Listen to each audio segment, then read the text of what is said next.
Well, the way I came across the Gnostic web courses is pretty interesting, really.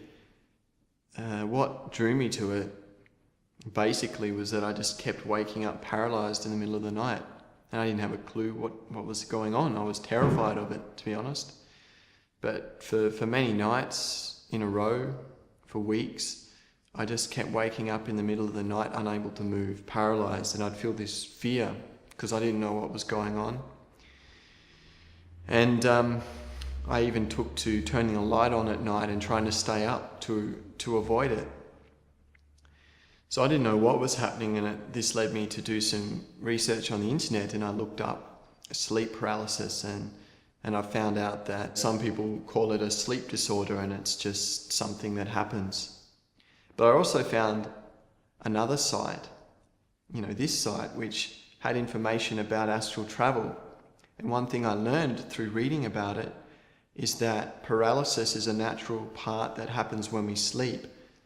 But more than that, it's what happens when we're actually about to leave our physical body behind and go into the astral plane, which, is where we go when we dream.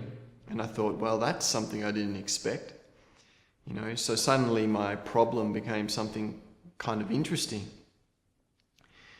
So I thought, okay, well, I want to find out if that's true. If I'm getting close to going into this other dimension consciously, then I'd like to try some techniques so that when I'm paralyzed, I can get out and explore this so-called astral plane.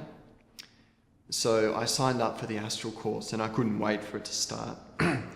And I tried to find out as much information as I could from the public website, and I started even practicing before the course began. And I really, really tried. Every night and every day, I was so motivated to find out what was going on.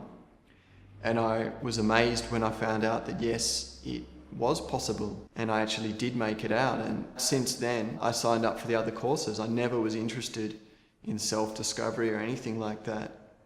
But because of that experience that course gave me, it opened up this whole other side of life to explore, and also, to explore myself more. And I haven't looked back.